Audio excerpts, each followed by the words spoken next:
मेरे प्रियात्मन, मैं doctor K. N.. महाराज करीब 47 वर्षों से होम्योपैथिक चिकित्सा एवं शिक्षा से जुड़ा हुआ हूँ।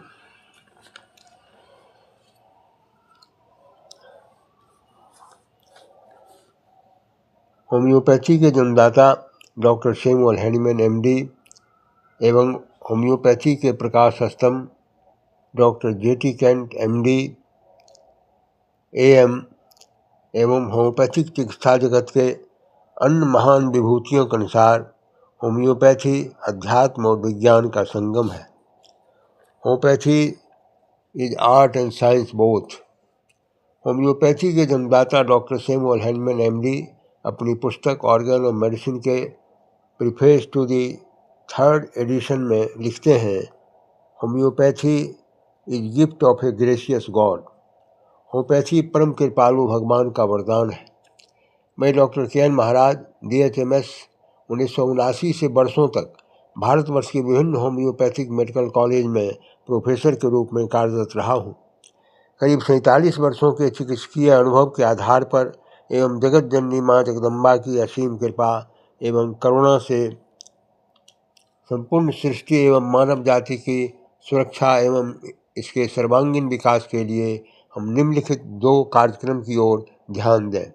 इसे जानें, इसे समझें, इसका अनुसरण करें और जन जन तक इसे पहुंचाने का प्रयास करें। पहला है होम्योपैथी द्वारा स्वस्थ मातृत्व। दूसरा है होम्योपैथी द्वारा छात्रों का मानसिक एवं आध्यात्मिक विकास। पहला कार्यक्रम नारी सशक्तिकरण से जुड़ा हुआ है। अक्सर नारी में मातृत्व शक्ति का जन्म इनके मासिक धर्म के शुरू होने के बाद होता है। यही कारण है कि होम्योपैथिक जगत के प्रकाश स्तंभ डॉक्टर जे.टी. केंट एमडी एएम अपनी पुस्तक लेक्चर ऑन होम्योपैथिक फिलॉसफी में पेज नंबर 208 में लास्ट पैरा में नारी के मासिक धर्म के बारे में कहते हैं, the menstrual period gives us a state which we may call general. The woman says, I menstruate, so and so.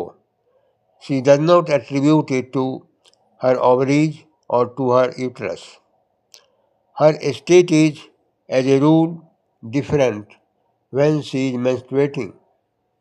So the things that are predicated of self, of the ego, the things described as I do so and so, doctor, I feel so and so.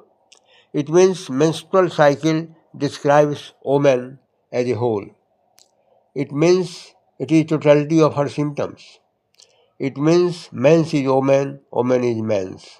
इसका मतलब है कि मासिक धर्म के बारे में जो भी लक्षण है वही आधार है नारी का। होम्योपैथी में मासिक धर्म से संबंधित लक्षणों का अनेकों सूक्ष्म विश्लेषण है, जिसके आधार पर होम्योपैथी में औषधियों का भंडार है।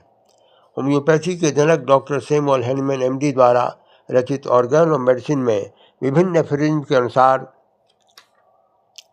सही और सदृश होम्योपैथिक दवा most suitable and most similar medicine के चुनाव के विभिन्न आधार हैं। एफिरिज्म 213 के अनुसार होम्योपैथिक दवा का चुनाव रोगी के मन एवं स्वभाव माइंड एंड डिस्पोजिशन के आधार पर होना चाहिए।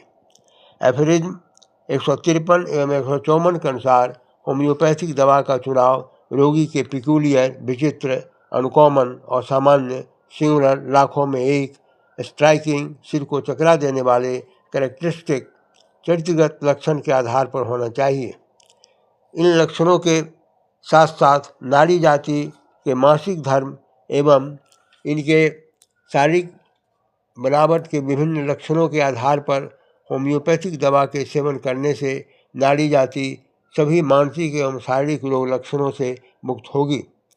क्योंकि मासिक धर्म से संबंधित लक्षण नारी जाति का टोटलिटी ऑफ सिम्टम्स है, इस तरह माँ स्वस्थ होगी तो माँ के द्वारा जन्म लेने वाली संपूर्ण मनुष्य जाति शारीरिक और मानसिक रूप से स्वस्थ होगी।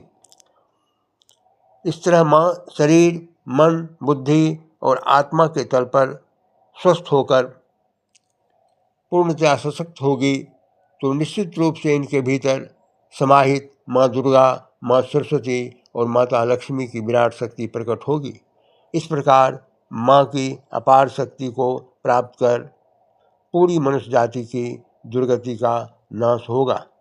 इसी तरह के लक्षणों के आधार पर मैंने अभी तक अपने 20 वर्ष की उम्र से ही होम्योपैथी में एक से बढ़कर एक चमत्कार देखे हैं, जिसका वर्णन मैंने अपनी पुस्तक होम्योपैथी एक वरदान में किया है। इस पुस्तक को प्राप्त करने के लिए मेरे प्रोफाइल पर दिए गए मोबाइल नंबर पर, व्हाट्सएप नंबर पर संपर्क करें। जय माँ विंध्यवासिनी।